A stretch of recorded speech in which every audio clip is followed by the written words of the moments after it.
Hello virtual racers, and welcome to this new pit lane sim racing video. And today we ask the important question that nobody's thought to ask. Which touring car is quicker, the electric or petrol Cupra? Well, in this heavily scientifically based video we find out and answer that very question. So come and join me after the intro and find out which one is the quickest.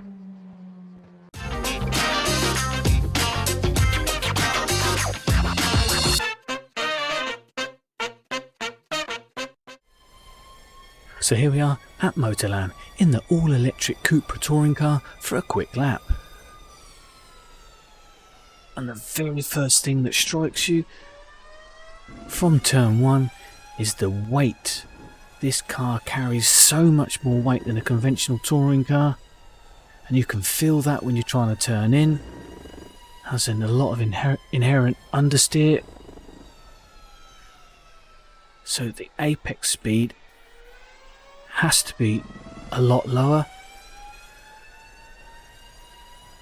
but you can get on the power earlier because you don't have any form of torque steer, because it's got an electric motor on each axle, so you're not having the problems that come with front wheel or rear wheel drive cars, which again makes it very unique to drive, very different.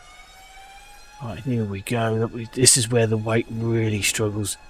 Car wants to just understeer right out wide.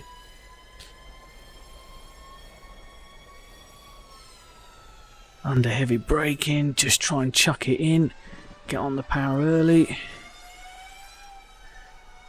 Just got to feather the throttle slightly just to try and bring that front end in. Just try and tuck it in, line the car up for the big straight, and this is where the power of the electric motors really shine through. Sector 2 time is good. It pulls you down the straight. Now it's got a lot more power than a conventional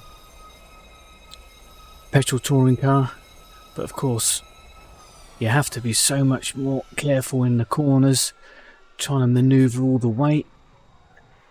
On with the power nice and early, try and get it tucked in, and we shall see what sort of lap this yields.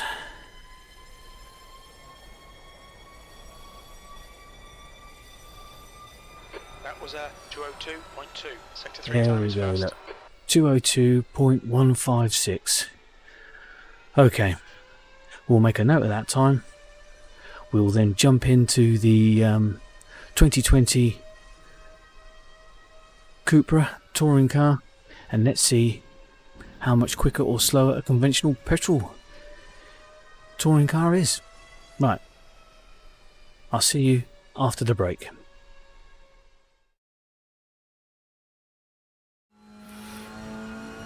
So here we are back out on track in the latest 2020 spec Cupra touring car.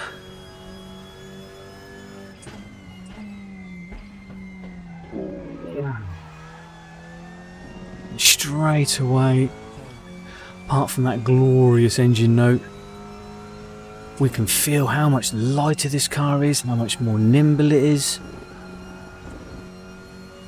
You can really just attack the course, attack the curbs. You know what we lose out in only having front wheel drive, Sector and the 1 fact time's that okay. we don't have all the power that the electric cousin does. With that engine note, a proper gearbox, got much better idea of where we are on the entry and exit speeds of corners. We don't just need to feather the throttle slightly there, just so we don't go off track. But we can really throw it in, get on the power nice and early.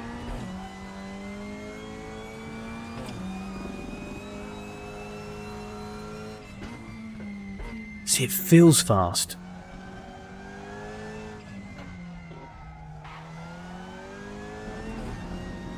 all the track and everything as we really push on, give it everything we've got. I know we're lacking Tyre temperatures. overall grunt, overall power compared with the electric version, but is what we gain in the corners by being lighter to our advantage. Tuck it in, manage the torque steer, very clean. Come on.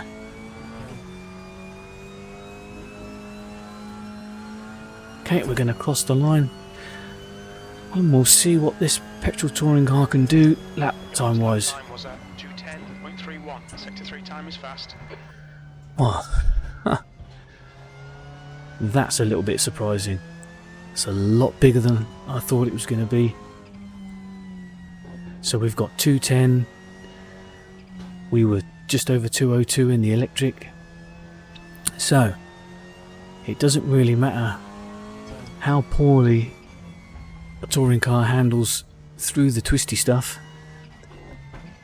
If it's got grunt and tons of instant usable grunt, it's always going to be quicker. This 2020 Cupra petrol touring car feels more dynamic, feels more exciting, it feels quicker, but it's just an illusion.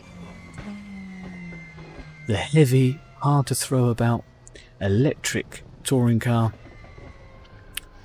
is the quickest. So the future for touring cars for outright lap time is electric. Was not expecting that. So on that bombshell, let's end the video. I hope you enjoyed it. It was a bit of fun. We've answered a question that nobody's ever asked. But in the meantime, always race hard, always race fair. And we'll see you in the next scientific sim racing video. Bye bye.